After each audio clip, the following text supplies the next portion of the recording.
al entrar la Segunda Guerra Mundial en su cuarto año. Se había convertido en un enfrentamiento verdaderamente global. Para 1943, cada vez más naciones se habían visto arrastradas al conflicto, ya fuera alineándose con los aliados o con las potencias del eje, o bien quedando impotentes bajo la ocupación militar.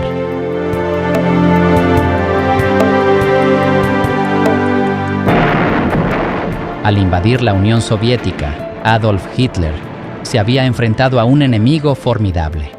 En el gélido frío del invierno ruso, entre las ruinas de una ciudad que había sufrido durante demasiados y largos meses, las fuerzas alemanas se rendirían de forma humillante y muchos miles de soldados se alejarían penosamente como prisioneros de guerra soviéticos.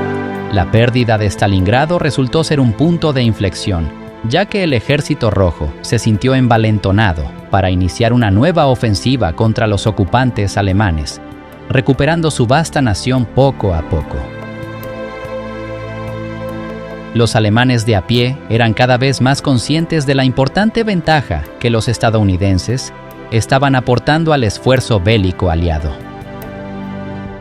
Los bombarderos de la Fuerza Aérea de los Estados Unidos se unieron a la RAF en audaces incursiones sobre puertos, centros industriales y grandes ciudades, enviando un mensaje de desafío y determinación a Hitler y sus generales, y buscando además socavar aún más la menguante confianza del público en el liderazgo del Führer.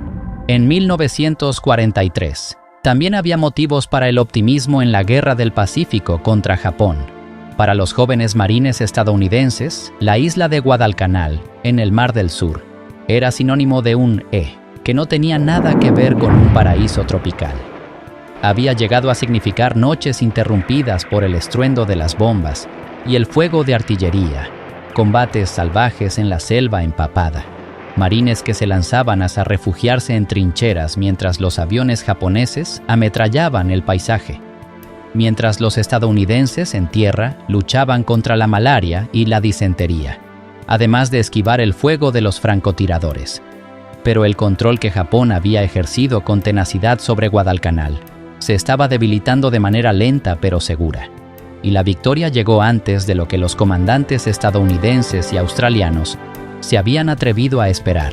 En todo el sudeste asiático, el militarismo japonés seguía sometiendo a diversas naciones y poblaciones bajo su duro dominio, desmintiendo las promesas de Japón de que conduciría a las naciones asiáticas hacia un nuevo y brillante futuro.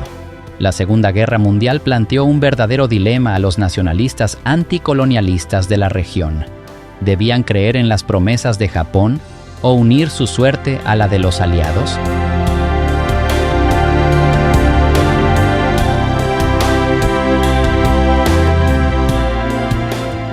Sin embargo, el trato a menudo brutal que los nuevos señores japoneses dispensaban a las poblaciones locales ayudó a zanjar la cuestión, y el colonialismo parecía definitivamente el menor de dos males. Es más, el presidente estadounidense Roosevelt estaba forjando cuidadosamente una relación de cooperación con China, una nación en guerra con Japón desde 1937. Los chinos estaban firmemente del lado de la victoria aliada, a pesar de sus reservas respecto a cooperar con Occidente.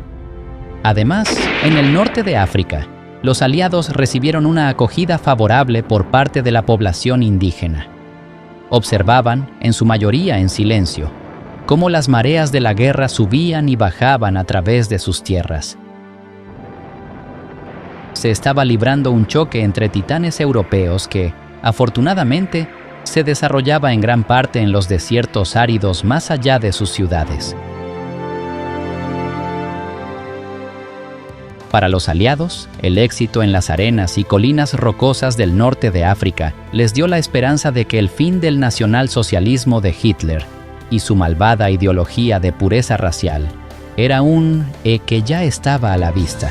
Al comenzar 1943, las tropas estadounidenses y británicas que habían realizado desembarcos sorpresa a lo largo de las costas de Marruecos y Argelia al inicio del invierno, seguían intentando avanzar hacia el este, con la esperanza de unirse finalmente a las fuerzas del mariscal de campo británico, Bernard Montgomery.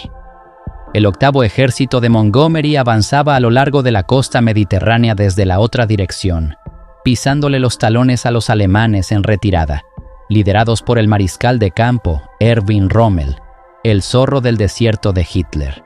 La victoria de Montgomery, ganada con gran esfuerzo sobre las fuerzas de Rommel, en el campo de batalla del desierto de El Alamein, en Libia, había supuesto un gran impulso para la moral británica. No obstante, el avance aliado en El Alamein había llevado a Hitler a otorgar una mayor importancia estratégica al norte de África. Junto con su aliado italiano Benito Mussolini, Hitler había enviado más hombres y equipo a la región por mar y aire desde Sicilia.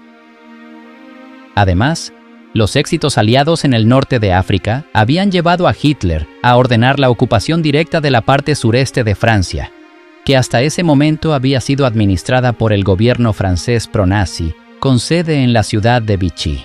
Toda Francia se encontraba ahora directamente bajo la mano de hierro de los nazis, y la mayor parte del resto de Europa estaba o bien bajo el dominio directo de los nazis, o bien gobernada por gobiernos que se habían alineado con Hitler.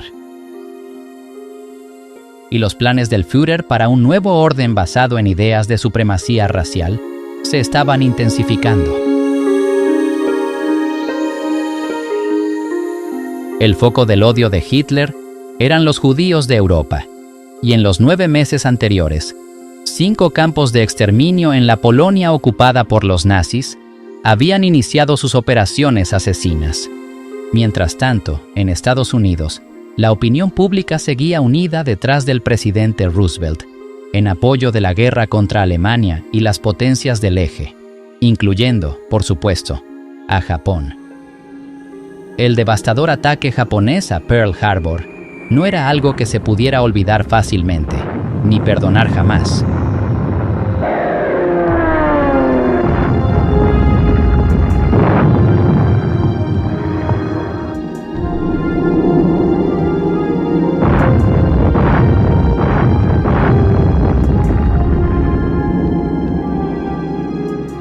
Los japoneses buscaban eliminar el poder naval estadounidense en el Pacífico Central para asegurarse el acceso a los yacimientos de petróleo de las Indias Orientales Neerlandesas, como se conocía entonces a la actual Indonesia, así como a otros territorios ricos en recursos al sur. Un Japón resurgente se había alineado con la campaña nazi por la supremacía en Europa, mientras que en Asia, el gobierno japonés consideraba que eran la única nación con el poderío industrial y militar para poner fin a siglos de dominio occidental. En enero de 1943, Japón ya había arrebatado el control de Filipinas a las fuerzas defensivas estadounidenses y filipinas. Los japoneses también habían tomado Hong Kong, Malasia y Singapur a los británicos, e Indonesia a los holandeses. En Birmania, fronteriza con la India, donde crecía la agitación por la independencia de Gran Bretaña, las fuerzas japonesas habían entrado sin encontrar apenas oposición. Pero durante meses, las tropas estadounidenses y australianas habían estado luchando contra los japoneses por tierra y mar en las Islas Salomón, al norte de Papúa Nueva Guinea. Finalmente, los comandantes militares japoneses decidieron cortar por lo sano y evacuar lo que quedaba de sus fuerzas de la isla clave de Guadalcanal, en las Islas Salomón. Cuando el jefe de Estado japonés, el emperador Hirohito, dio su aprobación formal a la retirada, los aliados tuvieron la esperanza de que tal vez la racha de victorias japonesas en el sudeste asiático estuviera llegando a su fin. Y al otro lado del mundo, en medio de las nieves del invierno ruso, los alemanes también se enfrentaban a una dura oposición, mientras las tropas soviéticas y nazis se enzarzaban en una guerra de desgaste. El trascendental enfrentamiento entre la Alemania de Hitler y la Unión Soviética, que había comenzado cuando los nazis cruzaron la frontera desde la Polonia, ocupada 1 año y medio antes, entraba en enero de 1943, en su acto final y trágico. Hitler había esperado que el régimen comunista de Joseph Stalin se desmoronara desde dentro, Pero este frente oriental había resultado ser una carga cada vez más peligrosa para los recursos humanos y militares del Tercer Reich. Los alemanes habían descubierto a su costa cuán decidida estaba la Armada Roja a resistirles. Ahora, un segundo y duro invierno ruso estaba minando la moral de los soldados alemanes, helados y agotados, y en ningún lugar más que en la ciudad de Stalingrado, a orillas del imponente río Volga. Stalingrado, hoy conocida como Volgogrado, se encuentra a 965 kilómetros al sur de Moscú, pero su ubicación le permitía controlar el transporte de suministros por río hacia el norte de la Unión Soviética. Las fábricas de su zona industrial habían seguido produciendo tractores y armamento a pesar de la guerra y la invasión. Y más allá de la ciudad, hacia el sur, se extendía la región del Cáucaso, rica en petróleo, que los soviéticos consideraban una parte vital de su imperio. Por todas estas razones, la ciudad de Stalingrado había atraído la atención de Hitler, y el verano anterior había soportado un bombardeo masivo de la Luftwaffe, mientras el Sexto Ejército alemán intentaba rodearla por tierra. A medida que la ciudad quedaba reducida a escombros de el número de muertos ascendió a decenas y luego a cientos de miles. Los rusos, tanto civiles como militares, soportaron, con diferencia, la mayor carga de bajas. Pero entonces, en noviembre de 1942, una contraofensiva del Ejército Rojo había acorralado a las fuerzas alemanas, junto con algunos contingentes de Rumanía e Italia, en un bolsillo de tierra en la orilla oeste del río, y había impedido que los refuerzos alemanes lograran abrirse paso.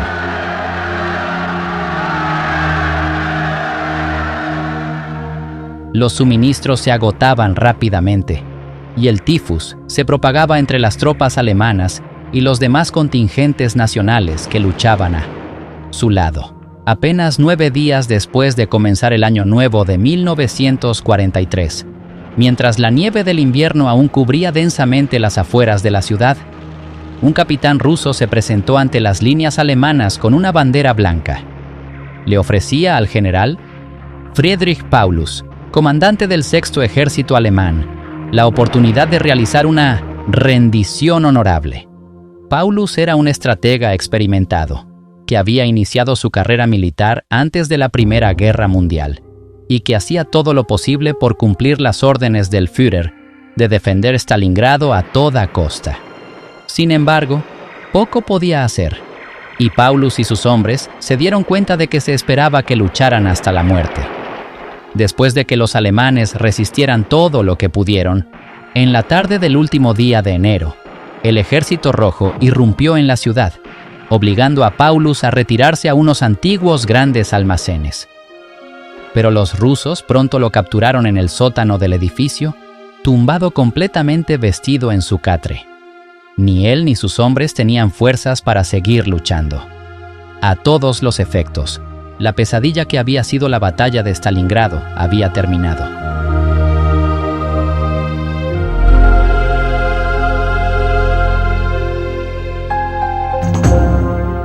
En otros lugares, las señales eran igualmente ominosas para los invasores alemanes. El 18 de enero se había roto el bloqueo que rodeaba a la segunda ciudad más importante de Rusia, Leningrado, la actual San Petersburgo. Los rusos liberaron un estrecho corredor de tierra a través del cual se podían llevar al menos más suministros para la población hambrienta y azotada por las enfermedades de la ciudad, y se podía evacuar a más civiles a un lugar seguro.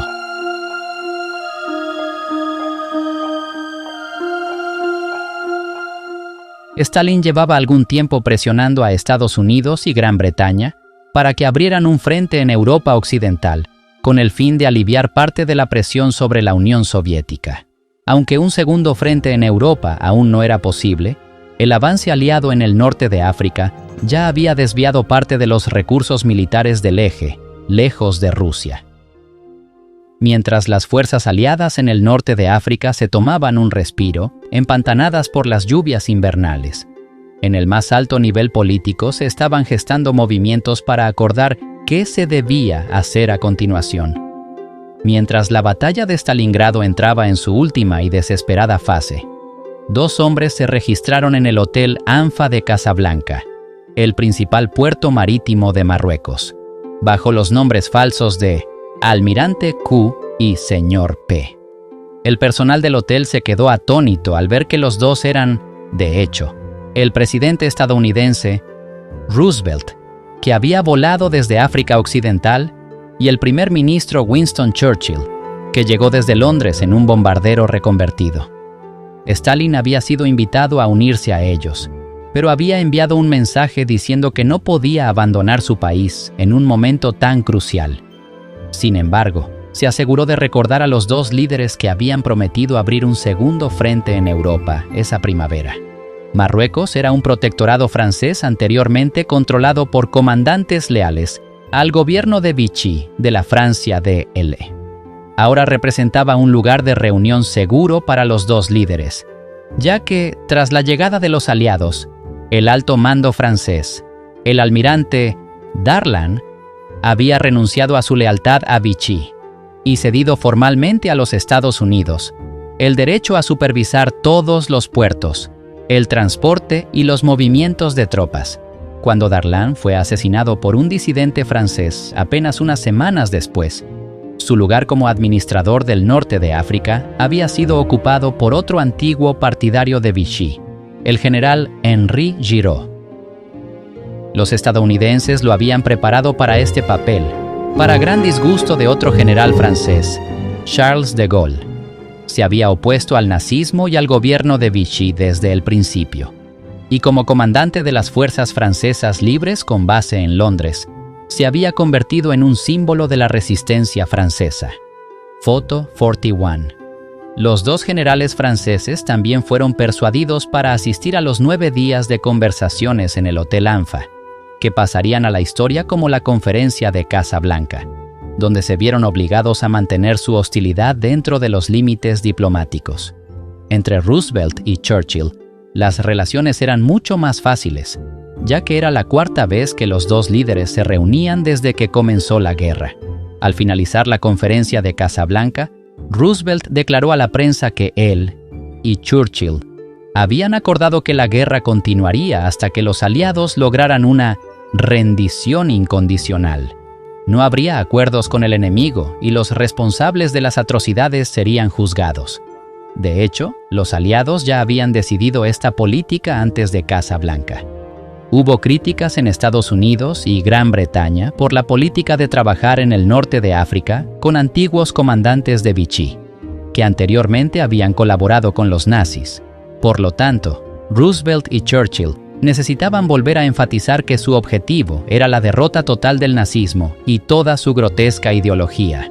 Y como señala Stalin, Roosevelt también dijo a los periodistas que lo escuchaban que quería rendir homenaje al enorme peso de la guerra que Rusia estaba soportando.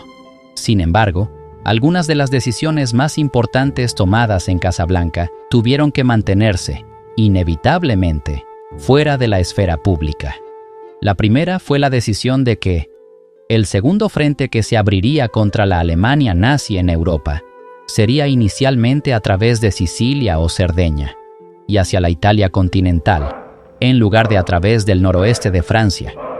También se había decidido que una invasión a través del Canal de la Mancha no sería posible en 1943. Todavía no había suficientes tropas estadounidenses en Inglaterra, ni suficientes barcos listos para que se llevara a cabo un desembarco importante en Francia. No obstante, se inició una planificación seria para que esta invasión tuviera lugar en 1944. Otro resultado no divulgado de la reunión de Casablanca fue un acuerdo según el cual los bombardeos sobre Alemania por parte de bombarderos estadounidenses y británicos tendrían como objetivo alejar el poderío bélico alemán de los teatros de guerra ruso y mediterráneo. Los bombardeos también tendrían como objetivo destruir la infraestructura militar e industrial de Alemania. Y en palabras del acuerdo, minar la moral del pueblo alemán hasta el punto de que su capacidad de resistencia armada quedara fatalmente debilitada.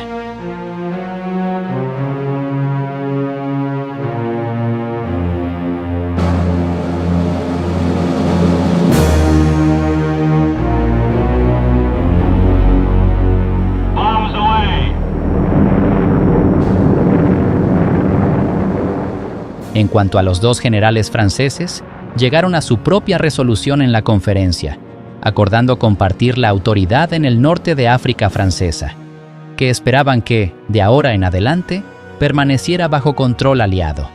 Aún así, el norte de África estaba demostrando ser todo menos acogedor para los aliados recién desembarcados, y el camino a través de Túnez para reunirse con los hombres de Montgomery era, como mínimo, un desafío.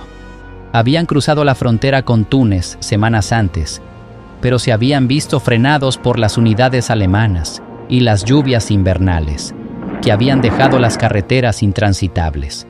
En la capital, Túnez, que se encontraba tentadoramente cerca de la isla italiana de Sicilia, los alemanes y los italianos habían estado reforzando su presencia militar, redesplegando aviones de transporte desde el frente oriental.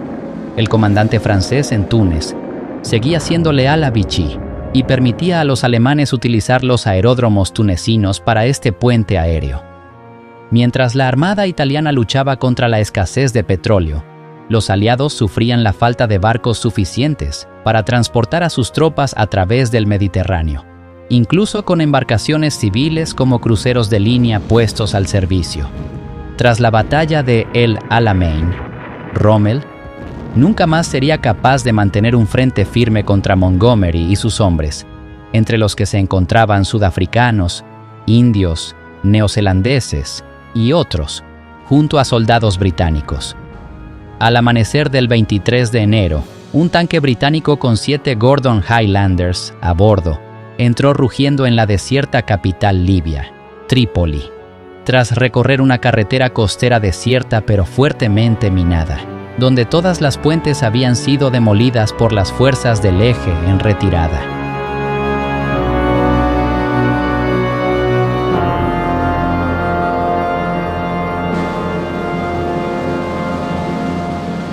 Los tanques aliados que le seguían descubrieron que el zorro del desierto de Hitler y sus hombres ya se habían retirado, y Montgomery pudo aceptar la rendición de la ciudad de manos de su alcalde italiano, quien se vistió con sus galas para la ocasión. La toma de Trípoli significaba que Rommel, ahora en retirada hacia Túnez, había perdido su principal base de suministros, y que los italianos habían perdido la última parte de su imperio africano. Sin embargo, aunque los nazis estaban perdiendo su dominio sobre el norte de África, seguían siendo dominantes en toda Europa, y nada detenía su reinado de terror en las naciones que ocupaban. A principios de 1943, había 5 campos de exterminio en funcionamiento en la Polonia ocupada. A diferencia de los campos de concentración, donde los nazis encarcelaban a una variedad de opositores políticos y religiosos, y a personas que consideraban socialmente desviadas, los campos de exterminio se construyeron expresamente con el propósito de llevar a cabo asesinatos a escala industrial. Entre las víctimas de los campos de exterminio se encontraban polacos, húngaros y prisioneros de guerra soviéticos. Pero eran los judíos, a menudo transportados allí desde toda Europa, quienes constituían el objetivo principal. Al frente de este genocidio estaba Heinrich Himmler, uno de los secuaces más poderosos de Hitler. Las SS de Himmler operaban unidades policiales y militares junto al ejército alemán regular, y sus miembros eran reclutados por su compromiso ideológico con el nazismo y su supuesta pureza racial. Las SS eran un prototipo de la raza superior con la que soñaba Hitler. En Polonia, la capital, Varsovia, había sido el hogar de la mayoría de los judíos del país. Más de 2 años antes, los alemanes habían obligado a todos los judíos de Varsovia a trasladarse a una zona amurallada designada, conocida como el gueto. Todo movimiento de entrada y salida era controlado por guardias armados, lo que aislaba efectivamente a los judíos del mundo exterior, donde, en condiciones de hacinamiento, el tifus y la tuberculosis se propagaban como la pólvora, y la desnutrición era generalizada. En 1943 ya se había deportado a unos 330.000 judíos del gueto de Varsovia, pero quedaban unos 60.000.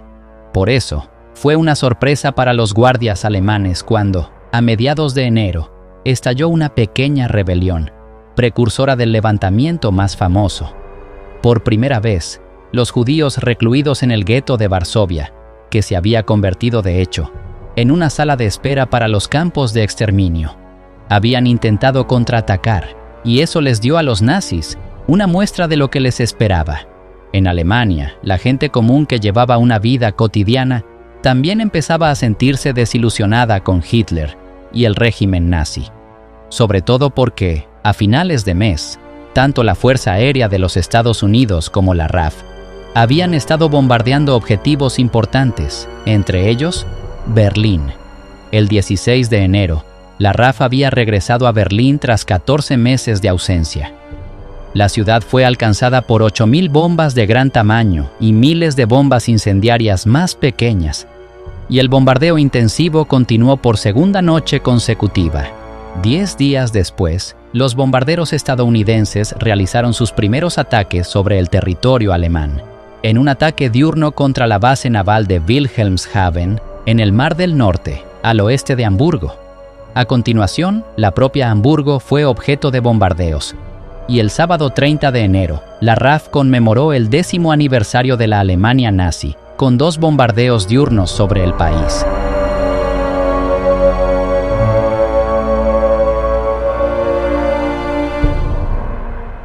El segundo, por la tarde, se programó para arruinar la transmisión por radio de un discurso de celebración del ministro de propaganda de Hitler, Joseph Goebbels. Cualesquiera que fueran las dudas que pudiera tener el pueblo alemán, y cualesquiera que fueran las preguntas que se hicieran los colaboradores más cercanos de Hitler sobre su estado mental, Goebbels era el más leal de todos ellos, y nunca antes habían sido tan necesarias las habilidades elocuentes de Joseph Goebbels, especialmente cuando comenzaron a filtrarse las noticias de que Alemania estaba perdiendo la batalla de Stalingrado. Stalingrado fue la primera derrota militar a gran escala de los nazis, y no habría forma de ocultar la magnitud de las pérdidas a un público alemán ya desanimado.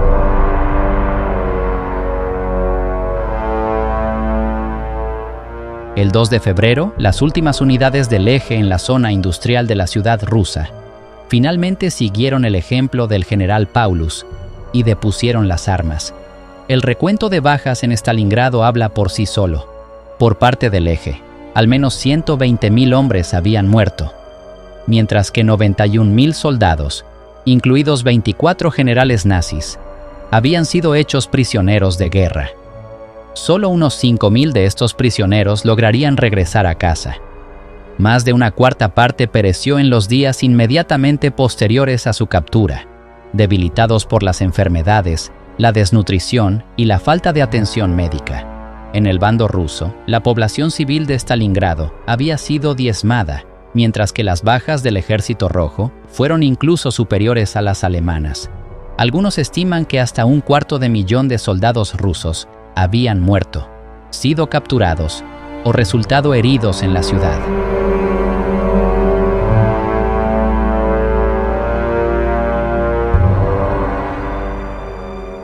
En su cuartel general de campaña en Rastenburg, en Prusia Oriental, Hitler reprendió a sus generales. La aplastante derrota en Stalingrado había acentuado su desconfianza hacia su cuerpo de oficiales superiores, muchos de los cuales habían sido soldados de carrera mucho antes de ser nazis. Y la inquietud de Hitler estaba bien fundada, sobre todo porque, tras Stalingrado, el general Paulus se convirtió en uno de los líderes de una liga de oficiales alemanes patrocinada por los soviéticos, realizando transmisiones de radio en las que instaba a sus compañeros oficiales a derrocar a Hitler. En Berlín, Goebbels se dirigió a una multitud en un mitin con un discurso entusiasta que se transmitió por radio a toda Alemania. El público que abarrotaba el estadio había sido cuidadosamente seleccionado, y rugió de aprobación cuando Goebbels instó a la nación alemana a redoblar sus esfuerzos. Es contra lo que describió como la amenaza bolchevique del Este. Solo ahora, después de Stalingrado, se comprendía el alcance total de esta amenaza. Dijo, pero el pueblo alemán seguiría a Hitler, en las buenas y en las malas. Como él mismo dijo, ¿quieren una guerra total?, gritó. Si es necesario, ¿quieren una guerra más total y radical que cualquier cosa que podamos imaginar hasta ahora? El público se puso de pie coreando su apoyo, pero el apoyo a Hitler se estaba desvaneciendo. Los compradores en el centro de Múnich se quedaron atónitos al ver grafitis antinazis en las paredes, y en la universidad de la ciudad, los estudiantes incluso se atrevieron a protestar, coreando: "Abajo Hitler". Un grupo estudiantil clandestino, la Rosa Blanca, llevaba varios meses distribuyendo cartas antinazis en varias ciudades. Los estudiantes de la Rosa Blanca eran pacíficos. Algunos habían servido en el Frente Oriental, y uno de ellos había sido testigo del trato que los opresores alemanes dispensaban a los judíos polacos en el gueto de Varsovia, y no podía borrar esas imágenes de su mente.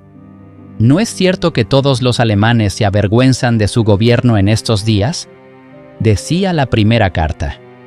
¿Quién puede imaginar el grado de vergüenza cuando los horribles crímenes que superan infinitamente cualquier medida humana salen a la luz del día?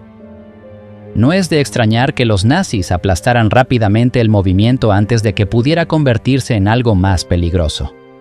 La policía secreta de la Gestapo fue informada, y los dos cabecillas, Hans Scholl, un estudiante de medicina de 25 años, y su hermana Sophie, una estudiante de biología de apenas 21 años, fueron ejecutados a finales de febrero junto con un tercer estudiante. Otros 3 activistas de la Rosa Blanca compartirían su destino antes de que acabara el año, pagando el precio más alto por expresar lo que muchos en Alemania ya pensaban. Si bien la derrota en Stalingrado había asestado un duro golpe al prestigio del ejército alemán en Europa, en el Pacífico la imagen del ejército japonés, como una máquina militar invencible y eficiente, también comenzaba a desmoronarse. Los aliados habían elegido el poco conocido archipiélago de las Islas Salomón, en el Pacífico Sur, como punto de partida para su contraataque contra Japón. Cuando los japoneses ocuparon algunas de las islas más grandes, las tropas estadounidenses y australianas desembarcaron en una de ellas, Guadalcanal. La isla tenía un aeródromo en construcción, y si los japoneses lograban tomar el control y ponerlo en funcionamiento, sin duda podrían amenazar las rutas de suministro entre Estados Unidos, Australia y Nueva Zelanda. A lo largo del otoño y el invierno de 1942, los japoneses libraron una feroz batalla por tierra, mar y aire, mientras que los isleños simpatizantes de los aliados vigilaban los movimientos del ejército japonés. A principios de 1943, las tropas estadounidenses avanzaban por el norte de Guadalcanal. El aeródromo ya estaba en manos de Estados Unidos, pero temían una nueva ofensiva japonesa. No sospechaban que los comandantes japoneses ya habían recibido la bendición de su emperador para una retirada, y que las maniobras navales eran en realidad preparativos para la evacuación de miles de soldados japoneses. A finales de la primera semana de febrero, más de 10,000 soldados japoneses habían sido sacados de la isla, antes de que los aliados se dieran cuenta siquiera de que la batalla por Guadalcanal había terminado. A partir de ese momento, Guadalcanal se convertiría en una importante base aliada, con nuevas pistas de aterrizaje y un puerto. Había costado la vida a 1,700 soldados estadounidenses y 5,000 habían resultado heridos. Pero el objetivo final, la reconquista de Filipinas, ya no parecía una tarea tan imposible. Es más, los astilleros estadounidenses trabajaban a toda máquina, produciendo buques de guerra que los japoneses no podían esperar igualar. Imagen 42. Para Japón, la pérdida de 860 aviones y 15 buques de guerra, con sus tripulaciones altamente entrenadas, iba a ser un problema importante. La derrota llevó al ejército japonés a llevar a cabo una importante reevaluación de su estrategia, ya que decidieron mantener el control del centro de Nueva Guinea y adoptar una postura defensiva a lo largo del perímetro sur de su zona de control. A pesar del revés sufrido en Guadalcanal, la determinación de Japón de presentarse como el líder de una Asia recién despertada tenía el potencial de socavar gravemente el esfuerzo bélico aliado. En ningún lugar era esto más evidente que en la India, considerada en su día la joya de la corona del Imperio Británico, donde el ejército británico había contado tradicionalmente con un gran número de reclutas indios. Pero la lucha por una India independiente ya estaba cobrando impulso. En 1943, el líder nacionalista indio Mahatma Gandhi había sido detenido por declarar que se debía conceder a la India la independencia inmediata si quería seguir apoyando el esfuerzo bélico aliado. En consecuencia, se produjeron detenciones masivas de los partidarios de Gandhi, mientras la policía lanzaba una lluvia de disparos letales contra manifestantes desarmados. En el este de la India, la población local ya no sentía temor reverencial por sus señores británicos, tras haber presenciado su humillante retirada de Birmania el año anterior, y había recurrido a sabotear las vías férreas y las líneas telegráficas. La pérdida de Birmania había privado de un plumazo a la India del 15% de su suministro de arroz, el alimento básico del que tanto dependían los pobres de la India. Por lo tanto, los británicos se dieron cuenta rápidamente de que era vital recuperar el control de Birmania para sofocar las rebeliones en la India, así como para derrotar a los japoneses. Dado que Japón controlaba gran parte de la costa oriental de China, la famosa Ruta de Birmania había sido la vía principal para llevar suministros a las fuerzas nacionalistas chinas situadas en el interior del país.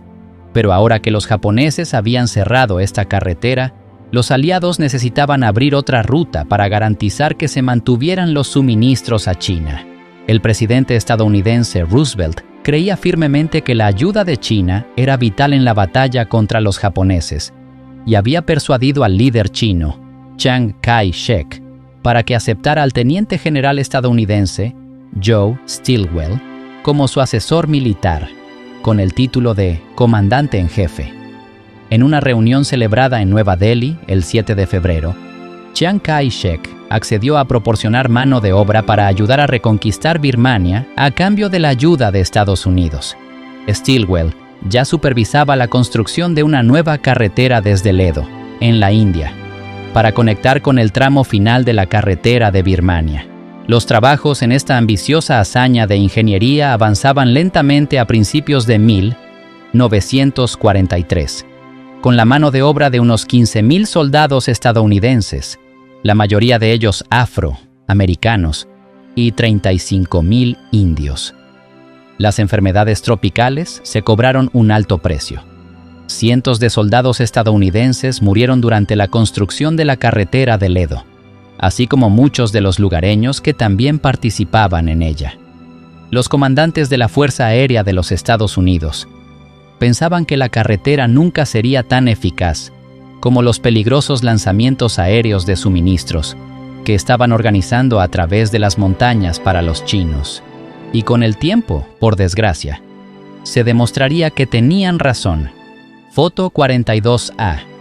Una ofensiva terrestre británica contra los japoneses en la costa occidental de Arakan, en Birmania, en el Golfo de Bengala, avanzaba con una lentitud similar. Los soldados británicos e indios se estaban dando cuenta de que sus enemigos japoneses estaban bien entrenados y eran veteranos de guerra. Esta primera campaña de Arakan se benefició al menos de una investigación pionera que se había llevado a cabo para encontrar un medicamento eficaz para proteger a las tropas contra la malaria.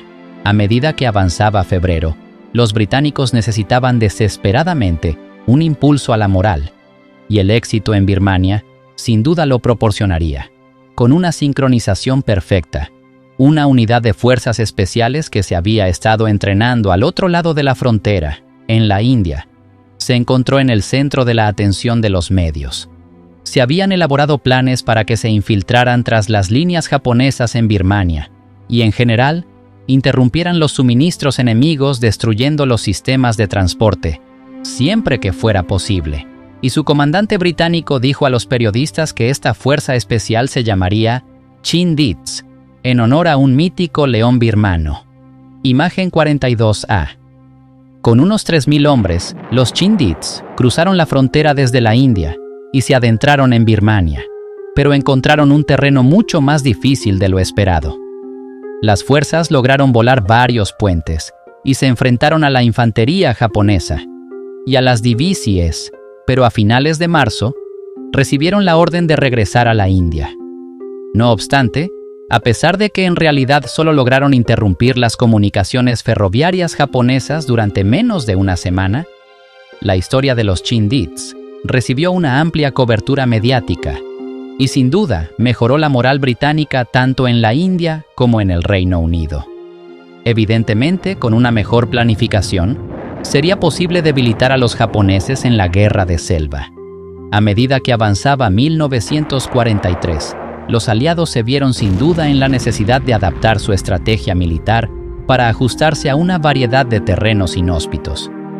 La selva birmana exigía sin duda tácticas de guerrilla, pero los amplios horizontes del norte de África proporcionaban el escenario para estrategias militares más clásicas.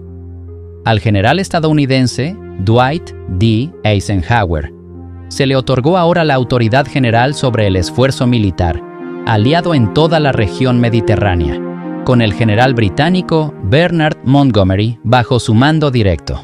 Eisenhower era un comandante militar atípico, ya que nunca había visto la acción en persona. Pero gracias a su consumada habilidad y experiencia en mediación y diplomacia, se había ganado el respeto de todos los comandantes de primera línea, lo cual era, de hecho, un logro bastante notable.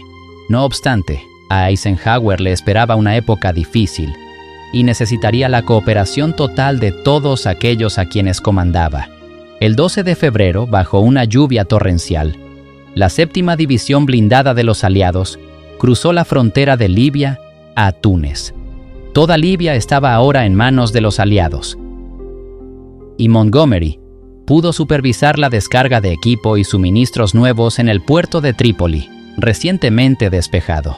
Preocupantemente, unas 17.000 fuerzas italianas y alemanas se encontraban ahora en Túnez, y era imperativo impedir que Rommel se uniera a ellas. A mediados de febrero, Rommel se dirigió hacia el oeste para interceptar a las fuerzas aliadas, que tenían su principal base de suministros en la ciudad argelina de Tebesa, justo al otro lado de la frontera con Túnez. Pero el camino a Tebesa serpenteaba por una estrecha ruta de montaña conocida como el Paso de Kasserine. Este fue el escenario del primer enfrentamiento a gran escala entre las fuerzas estadounidenses y alemanas en la Segunda Guerra Mundial, y las tropas estadounidenses, sin experiencia, sufrieron grandes bajas. Los cañones ligeros y los tanques estadounidenses tenían pocas posibilidades frente al equipo alemán, más pesado, pero en cuestión de días los aliados recuperaron el control del paso, gracias al uso de un poder aéreo estratégicamente preciso. Por fin parecía que se le acababa el tiempo al zorro del desierto de Hitler, y en Gran Bretaña se agradecía mucho cualquier cosa que mejorara la moral. En marzo de 1943, la población británica seguía soportando la austeridad y las incertidumbres de la vida en tiempos de guerra. Hasta ese momento, las bajas civiles en Gran Bretaña superaban a las registradas en las filas de las Fuerzas Armadas del país, pero los implacables bombardeos nocturnos alemanes del Blitz de Londres habían quedado atrás hacía mucho tiempo. Muchos de los que habían abandonado la capital en busca de seguridad habían regresado, y todos se las arreglaban, lo mejor que podían, en medio del racionamiento y la escasez. Las campañas de información del gobierno habían logrado convencer al público de que el racionamiento era algo que debía tolerarse con buen humor, y cada vez más personas se daban cuenta de que la mejor manera de tener un suministro constante de alimentos frescos era criar pollos y cultivar un pedazo de tierra en la parcela local o en su jardín, si tenían uno. Irónicamente, las privaciones de la guerra tuvieron un efecto secundario positivo en Gran Bretaña, al acabar con el desempleo masivo de los años de entreguerras, ya que el gasto público en aumento cubría los costos de mantener a Gran Bretaña a flote. Se aprendían lecciones a diario mientras Gran Bretaña se unía para sobrevivir, y se hicieron propuestas para que, tras la guerra, se introdujera un nuevo sistema, que ahora conocemos como Seguro Nacional, para proporcionar un nivel de vida mínimo a todo el mundo. También sería necesario un Servicio Nacional de Salud, que ofreciera atención médica a todos, en lugar de que los médicos solo estuvieran disponibles para quienes pudieran pagar. El informe Beveridge, que detallaba las propuestas, resultó ser un éxito de ventas inesperado, y se imprimió una versión abreviada para distribuirla entre las Fuerzas Armadas. Desde la cuna hasta la tumba, se avecinaba una nueva era, y mientras la gente esperaba con ansias el día en que la Segunda Guerra Mundial llegara a su fin, una cosa era segura: la vida nunca volvería a ser la misma. The maximum of individual freedom and responsibility that is consistent with the abolition of want. Mantener la moral alta tanto en el frente interno como en el de batalla era de vital importancia. Y aunque la propaganda de guerra se asocia más generalmente con Hitler y sus ideologías nazis, Winston Churchill también vigilaba de cerca lo que la prensa británica publicaba. Un ejemplo claro fue lo ocurrido el 2 de marzo, cuando el pánico se apoderó de una estación de metro de Londres, que se utilizaba como refugio antiaéreo en Bethnal Green, lo que provocó la muerte de 173 personas. Muchos eran mujeres y niños, e irónicamente esa noche, las bombas alemanas de las que habían huido a toda prisa no mataron a ni un so. Los habitantes del East End no podían entender por qué el desastre tuvo tan poca cobertura en los periódicos, pero de hecho había una muy buena razón para el silencio de los medios. Winston Churchill había decidido que dar prominencia a la noticia podría dañar la moral y, lo que es peor, proporcionar munición valiosa a la maquinaria propagandística alemana, algo que estaba decidido a evitar, por lo que ordenó que se ocultara la noticia. Sin embargo, para la primavera de 1943, la conciencia de lo que les estaba sucediendo a los judíos europeos en las zonas bajo control nazi iba en aumento, lo que hizo que los aliados estuvieran más decididos que nunca a derrotar a Hitler, y rápido. El 23 de marzo, informó a Himmler de que, desde el estallido de la guerra, habían sido asesinados alrededor de 1,5 millones de judíos europeos. Ese mismo día, por pura coincidencia, el arzobispo de Canterbury se levantó en la Cámara de los Lores, en Londres, y suplicó al gobierno británico que ayudara a los judíos de Europa. En este momento tenemos sobre nosotros una tremenda responsabilidad, dijo. Estamos ante el tribunal de la historia, de la humanidad y de Dios. Las autoridades británicas sabían desde hacía tiempo lo que estaba sucediendo en los campos de concentración, gracias a las actividades de descifrado de códigos en Bletchley Park, en Buckinghamshire, que monitoreaban todas las comunicaciones nazis. También les llegaban informes del movimiento clandestino polaco, y el Congreso Judío Mundial en Ginebra hacía todo lo posible por alertar al gobierno británico de lo que realmente estaba ocurriendo. Irónicamente, algunos funcionarios y políticos británicos desestimaron las historias como propaganda EA, mientras que a otros les preocupaba la posibilidad de lo que llamaban una avalancha de inmigrantes extranjeros. Winston Churchill creía firmemente que la mejor manera de ayudar a quienes estaban siendo tratados de manera tan atroz en los campos de concentración era seguir adelante con determinación inquebrantable y derrotar a la Alemania nazi. Las noticias del norte de África eran extremadamente positivas, y para marzo, Montgomery había consolidado una posición de fuerza considerable.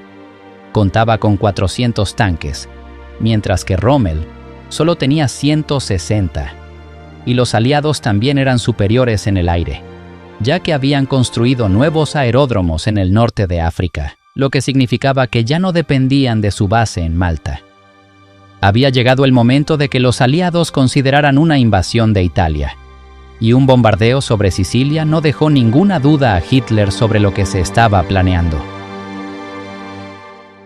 El Führer convocó a Rommel desde el norte de África para discutir qué se debía hacer, y en una reunión en Ucrania, el zorro del desierto le rogó a Hitler que permitiera la evacuación de las tropas del Eje a Italia, donde podrían reequiparse. Pero ni Hitler ni Mussolini estaban dispuestos a tolerar una retirada tan obvia, mientras que Rommel comenzaba a cansarse del falso optimismo y de la falta de realismo de los dos líderes.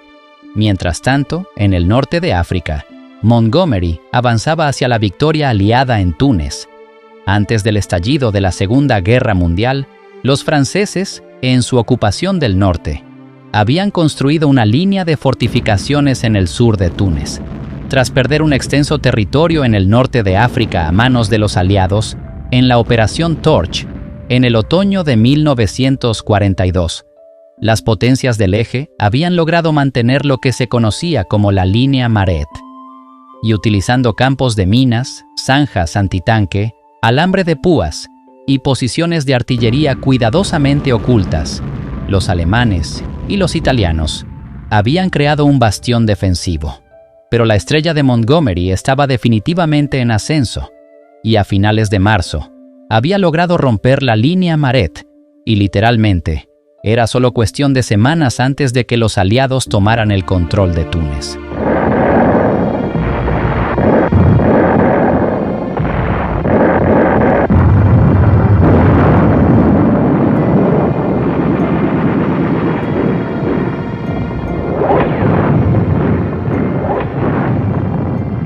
Un paso más cerca de la victoria total en el norte de África, los aliados ya se preparaban para la invasión de Sicilia, y irónicamente, Rommel estaba destinado a no volver nunca más a África. Durante el resto de la guerra, desempeñaría un papel destacado en las operaciones europeas de Hitler, pero ni siquiera su gran habilidad militar y su experiencia podrían hacer frente a los aliados, que ganaban terreno día a día. La marea realmente estaba cambiando, e incluso las víctimas más oprimidas de Hitler comenzaban a sentir una sensación de esperanza. En Polonia, sin que los nazis lo supieran, se estaba planeando un gran levantamiento en el gueto judío de Varsovia, mientras la resiliencia del espíritu humano brillaba a través de la oscuridad y la desesperada tristeza, a medida que la apertura de un nuevo frente parecía cada vez más posible en el sur de Europa, ya que las fuerzas alemanas e italianas estaban perdiendo lenta pero seguramente su posición en Túnez. La determinación de Churchill de avanzar hacia una victoria rápida cobraba impulso, y aún mejores noticias llegaban del teatro de guerra del Pacífico, donde los aliados por fin comenzaban a tomar la delantera, mientras los japoneses se veían obligados a afrontar la perspectiva de que su ejército imperial podría no ser tan invencible como habían creído al principio.